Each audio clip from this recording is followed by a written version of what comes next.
everyone. This is Ray Luskin. God, I can't even get my own name out today. Welcome to the Creative Activist Turning Pain to Purpose, a space where we explore how healing and storytelling and compassion can transform not only our lives, but the systems around us. And you know, I always start with a poem, and so I have one today called More Than Survival. You are more than the wound, more than the chapter you never would have chosen. Healing is not the end of the story, it is the doorway. The place where life begins again. A place where trust can return, where joy can reappear, where purpose can take root. A place where you remember. You are more than what happened to you. You are more, you are becoming. And perhaps the greatest act of courage is not surviving, it is giving yourself permission to live fully. And today I'm honored to welcome Marie McKenzie, an award-winning and #1 Amazon best-selling author. I think she's written over 20 books now. Trauma-informed nurse educator, registered nurse, survivor advocate, and founder of the International Sexual Assault Recovery Institute. With more than 26 years of experience in healthcare, Marie brings both professional expertise and lived experience to her mission.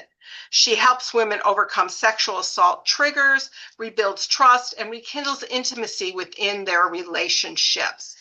Marie is the author of Things That Keep Me Up at Night, her award-winning book. It was a memoir about surviving sexual assault at age 11. She's also the creator of R.I.S.E, Trauma-Informed Care Framework, which teaches healthcare professionals how to recognize trauma, initiate self-care, support healing, and empower recovery.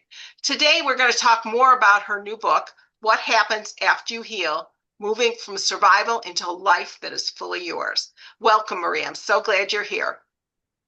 Thank you so much for having me. I know this has been a long time coming. We've had a few mishaps between me having to cancel, and she had to cancel, and then she had to cancel. It's been a little crazy, but we finally connected, and so I'm really happy. And it's nice because I think when we originally were going to do our first interview, the new book hadn't been published, so I'm real excited. So I read it on Kindle, everybody. So and it was published like May 16th, I think, something like that. Yes, so, May 16th. Yes, so I need to check it out. So I'm going to start with a few questions about your own personal journey to healing. For those of you who may be meeting Marie for the first time, can you just share a little bit about your journey, Marie, and what inspired you to create the International Sexual Assault Recovery Institute? Well, I'm Marie McKenzie, and I grew up in Jamaica. And ever since I was a little girl, I've always wanted to be a nurse. My aunt was a nurse. She was my role model, and I want to be just like her.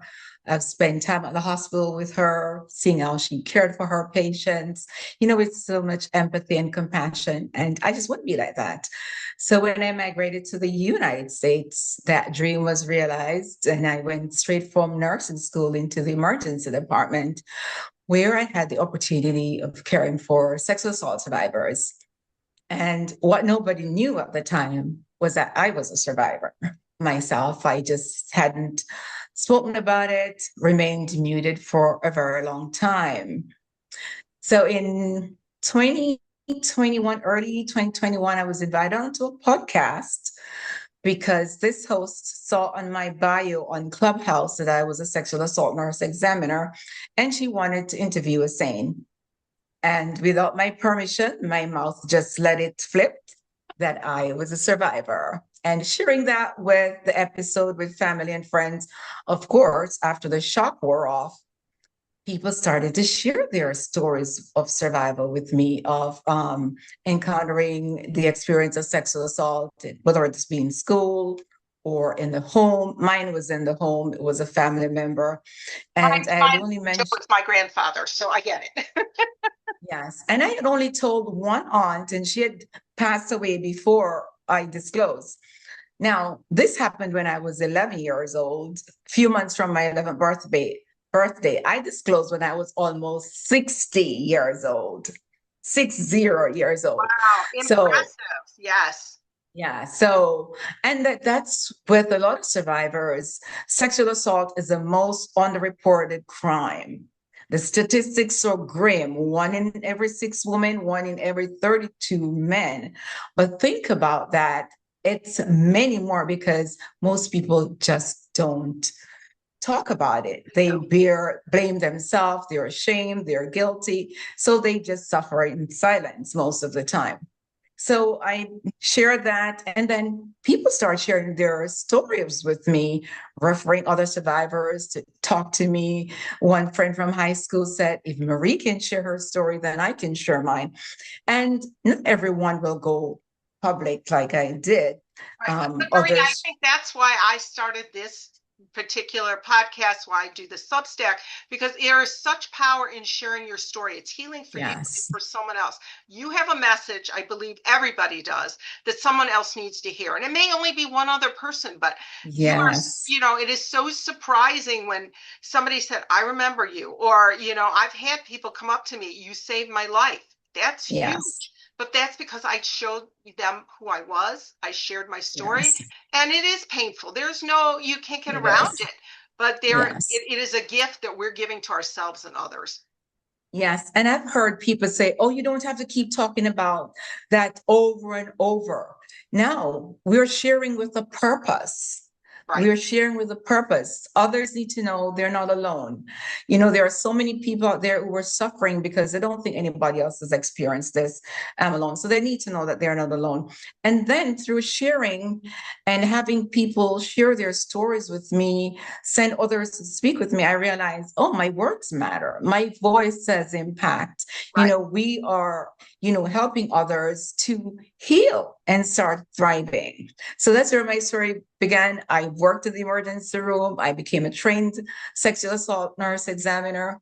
After the podcast, I got the opportunity to write my first book. Didn't even think of becoming an author. I entered a 30-day writing challenge and wrote my book, my memoir, Things That Keep Me Up at Night, in which I share my journey and the village that raised me and helped me to overcome to become the woman I am. I love. Now I speak, I write, I train healthcare providers and others about trauma informed care because trauma is so widespread. You never know the person sitting beside you, whether it be school, church, in the hospital, could be a survivors. And it doesn't matter if you know their story. Right. Trauma informed care needs to be wherever people are served. Right. Right. And I realized too, there's even a broader sense of trauma, that it may not be that it may not be they were a domestic violence, but they've experienced such great loss that these tools are valuable no matter what. And I think we as a society need to spend time teaching trauma informed care. It is not always available to people. They don't even know it exists, which I love that you're Yes. doing that. So that's wonderful. Yeah. And what surprised me too, and even in the healthcare setting, so many people have never been trained or heard of trauma informed care, which is sad. It's 2026 Right. now. And, we've been talking about this for years. I know, I hear you. It's like, yes. But I'm glad we're doing it. You're doing it, and Maria is based in Florida, everybody. So, if you need to find somebody in Florida, she's there. But I would like to start talking a little bit about your book, What Happens After You Heal. Why did you feel called to write this book now? Now, one of the books I wrote shortly before that is called Who Says You Can't Heal? Because I've been told and I've heard people say this, oh, this is lifelong. You can't get over it. But you can develop the tools to minimize the effects or eliminate the effects of the triggers. Of course, they may come from time to time, but when you've learned the tools, they don't overtake your life. You're not paralyzed by anxiety or fear the way you did in the beginning. So a lot of people got through that part. They've done the work, they've done the therapy or whatever it took to get to where the triggers are silent. And then there is space. What do I do next? The next question is, what happened after I've done all the work? What if you are entitled to a rich and meaningful life? And that is on the other side. This is what this book addresses, how to return to, choosing whatever is meaningful to you to create impact and live a rich and Well, meaningful life. it's very much, you're totally in sync with the work I've been doing. Yeah, so I relate to you. I do want to ask you, well, how do you define healing? Healing is different for everyone. For me, it was getting the tools to work with, like when I'm triggered by something, I don't get anxiety. I don't have to feel depressed. I can, whether it's be meditation, breathing, or whatever the technique is that I employ to not be overwhelmed by triggers Right. and to, live a productive life, a life of purpose. Yeah. Right. Okay, great. I just want people to understand where we're starting from, that kind of thing as we're talking. Because, you talked about in the book, because some people think you got to be healed, and that means 100%. And then I don't believe that's true. I think we can help others by healing as we go along as well. So I think that it's important to It's a journey. it is a journey. Yes, Yeah. that's a perfect word for it. So, okay, so let's talk about, again, one of the things I thought was interesting when you in your book was you said too many survivors are attached to their identity as survivors. And how do you begin to let go of that idea that, what happened to us is us? Yeah, you're not defined by that. It's a part of your story, but that's not the whole story. You Correct. can rewrite, um, I'm a survivor of childhood sexual assault, but that's not who I am. Right. Marie, somebody who has influence, is impacting the world, helping to change other people's lives. So it's my life is a tapestry of different things, not just a survivor. I'm not attached to that label. Right. I understand. I call mine a mosaic. So I get it. You're the tapestry, I'm the mosaic, but it's, and I have my healing tools as well. But I do agree there are some people who are just, they can't let go of the victim mode, Yes. and no matter, they have to be ready and feel their pain to know, to say, I choose to move on. And I think it Yes. is a choice to say, I'm going to go from victim to survivor and then survivor to thriver. That's Yes, sort it of, is a choice, and unfortunately, easier for some than others. yeah, Some people can find the tools and employ them on their own. So others need someone to help, like a therapist or a coach. right. And some people is like, "Whoa, it's me, I'm done," and they can't find the energy to move on.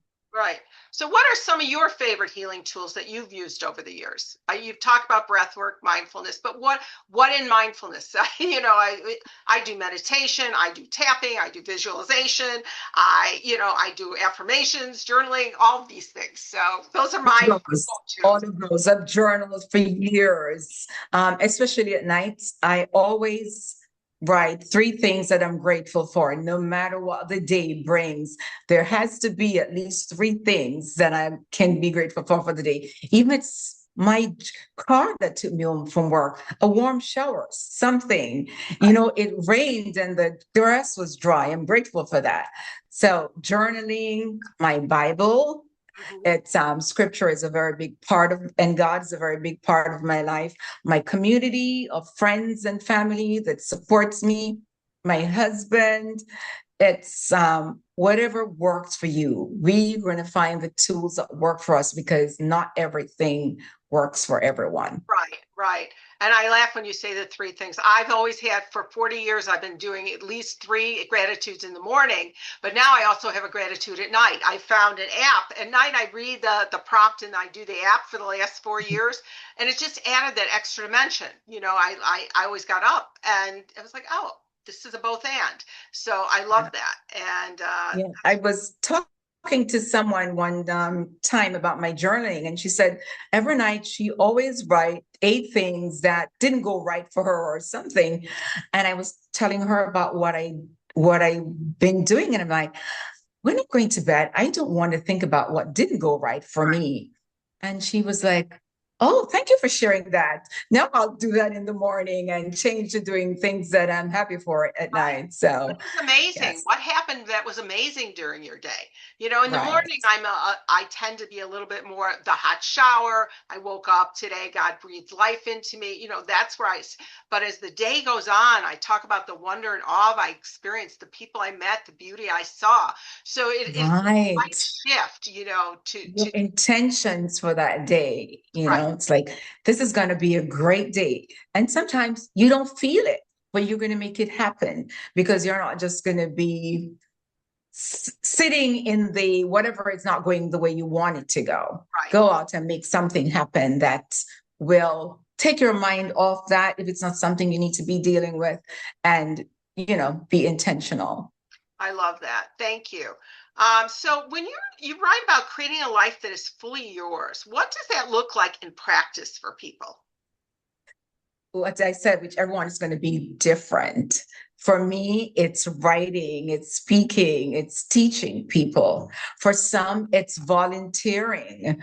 For some, it's preaching in church. For some, it's being a teacher or counselor. How do you get them from here to there, though, in that sense? I think there's some in between steps. I think too often there's a gap and we need to fill that, build that bridge.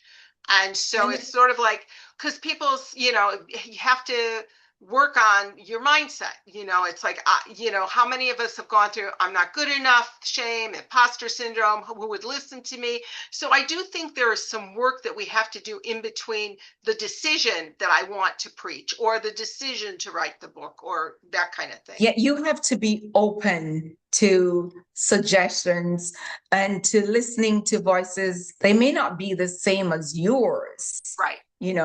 So being open to receiving what's out there, because there are a lot of information out there, most times free, that people are just not opening to. Some are not looking, and that's why I keep speaking, because Right.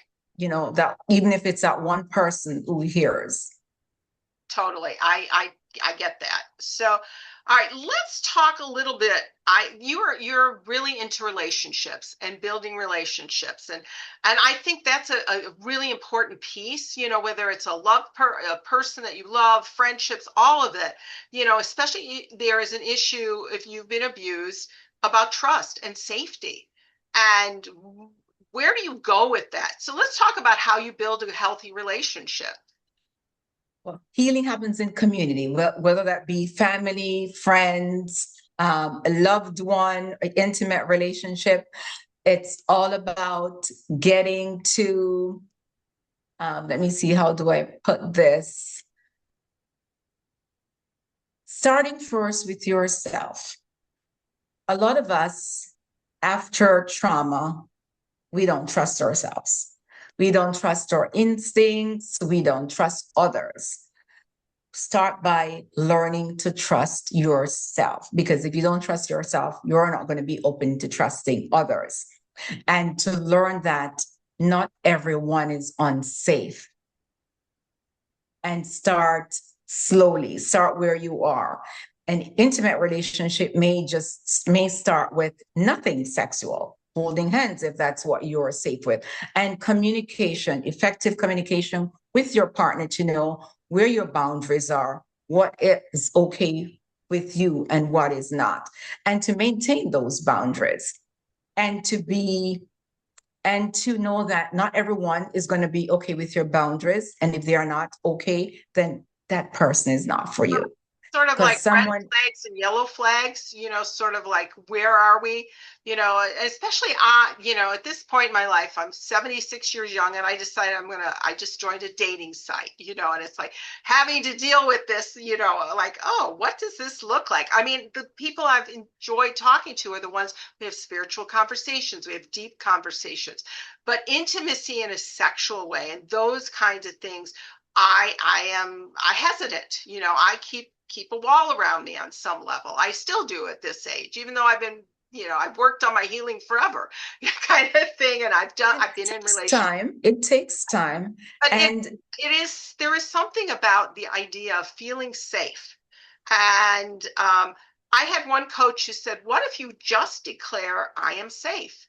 And I started repeating those as affirmations. And I have my own practice. So if I say an affirmation and I'll write a page out, down the middle, I am safe. And then all the other words that come out, are you crazy? I am safe. No, there's no, those kind of things. So I've had this practice and it really helped me. But I think Yeah. we don't spend time talking about safety and trust Yes. after a relationship. And if you're starting to date, the idea that, somebody pays attention to you if you haven't been paid attention to in a while, all those things. And where, you almost get love bombed. I heard that term, that people are doing that. And it's like, and it's overwhelming, but it's also, you have to pay attention and say what feels comfortable, what doesn't, because setting boundaries is really important in any relationship. It's Even with yes, and it's not to keep others out. It's to maintain your safety because then you can build from there. Right, right. But I think those are conversations that we need more talk about. What is a Yes. healthy relationship? How do we build that into our lives? And that doesn't get talked about a lot. So that's why I wanted to talk to you about this kind of stuff today, because I think Yes. these are really important topics that we just gloss over oftentimes. Yeah. And I love to have these conversations because we need to make it normal for people to have these conversations. So the more people hear it, they're like, oh, it's okay. Just like mental health. So many people don't talk about mental health Right, and that it's such an important part of who we are. right. So I'm going to move on a little bit. What does the role of play in help? How is play important? I've been sort of questioning that myself and figuring out how I can bring more play into my life. It's fun. It brings joy. We don't have to be, remember when we were children, that we'll just be carefree and have fun. I think as adults, a lot of times we don't do that. And we need to do different thing that brings joy. Play for me may be different from play for you. Right, What do you do? So right. something that brings you joy. I love that. And that is the definition that I use often. And I created a joy list. So I would write down things. And this is something anybody can do. What brings you joy? And then when you're feeling sort of sad or lonely or something's bothering you, you can pull it You out. do that. Oh, maybe I'll get out my deck of cards, my tarot cards. I'll read that, or I'll get a book Yeah. out of the library. Now I'm blessed. I have grandchildren. Now they're getting a little too old, but I did a lot of make believe. They keep you young, and I got to play on the ground, on the floor, go out in the swings, do all those kinds of things with them. Now they're growing up, but it was that kind of play. And I think at my age, it's like, what does play look like? And I think there are a lot of people struggling with that concept.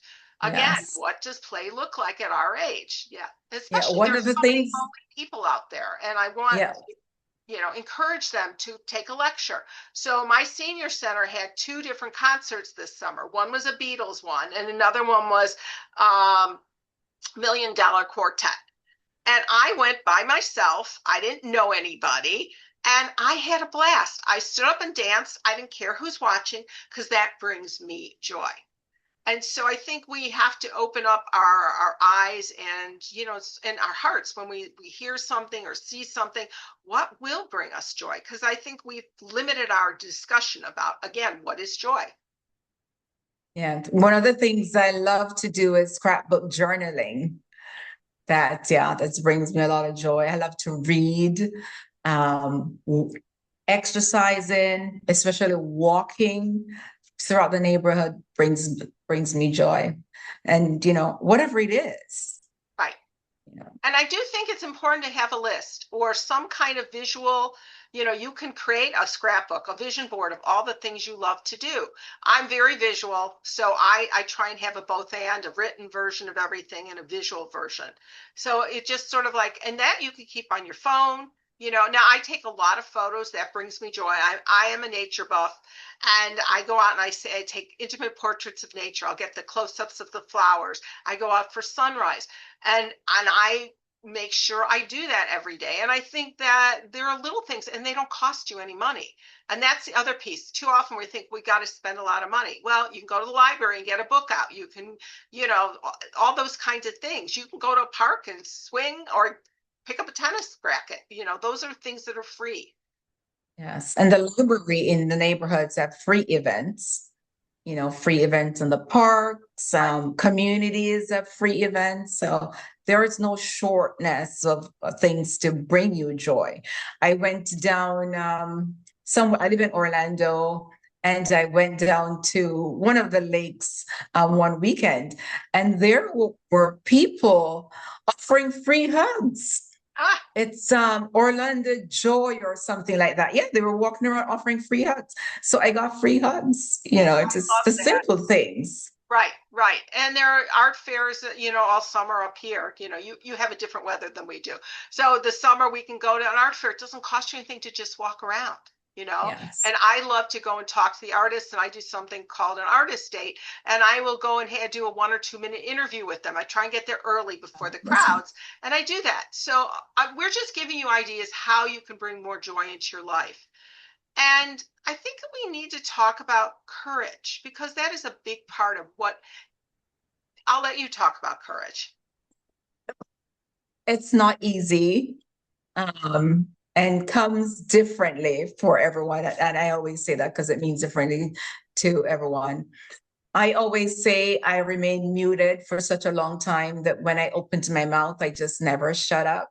After that, after I disclose, I just never shut up. So now I speak boldly, and courage doesn't have to be loud, just that first step in sharing your story. One of the chapters in one of my books, The Courage to Heal, because it's scary for some people to, take the step to start facing what happened to them because I don't want to remember. So, it doesn't have to be loud. I want to say, and to There just is somebody one who has a step at a famous quote time. about courage being quiet, but I can't remember whose it was at the Yeah. moment. Yeah, Yes. Doesn't have to be just accepting and facing it in whatever way that feels safe for you. right. I know you talked about triggers in the book, and I wanted to share a recent trigger for me. I don't get them very often. I was in a theater in a play, and I didn't really pay attention to the program. And it turned out it was about a woman going into a therapist's office with a gun, and talking about sexual abuse. And I was triggered, and I couldn't leave the theater because I needed help to get down to the bottom, and there was no railing, so I had to sit through it. And so it was a one-act play, and it was interesting because I haven't had one of those in a while. So I went out to nature. That's how I heal. That's where I am, and stuff. But I'd love for you to, if maybe you can give an example of a tool you've used for, and share with us, when you've been triggered or someone else, what do you tell them to do or be, an example? And if it's a Example of a meditation, it's trigger good. that Yeah. that I had experienced was smelling something that took me back. And one of the tools I had employed prior to that, because I had the tool, then I employed it at the time when I was triggered, is okay, I'm safe here. This is now, that was then. Because when you're triggered, you feel like you're right back to where the thing happened. So that's one of the things I use. I'm safe here. This is now. And I wrote some of those in the books. Yes. Yes. Thank you. So Yeah. if there's one thing you'd like people to take away from our conversation today, what would that be? You're not alone. Healing is possible. You're entitled to a rich and meaningful life. Share your story. Use your voice, even if it shakes. Even if it shakes, you are not alone. Thank you. And how can people get a hold of you? Marie L. McKenzie at gmail.com and on social media at Marie McKenzie. I'm in all social media platforms. Thank you so much. Maria, Thank thank you you. for sharing your wisdom, your heart, your powerful reminder that healing is not the end of the journey, it's the beginning of a new one. And to Yes. everyone listening, your story matters, your voice matters, your healing matters. And whatever chapter you're in right now, I hope you remember you are more than what happened to you. You are more than your wounds. You're more than surviving. May you have the courage to embrace joy, trust yourself again, and step into that life that is waiting for you. Until next time, please turn into the creative activist, turning pain to purpose. Have a great day. Thank you.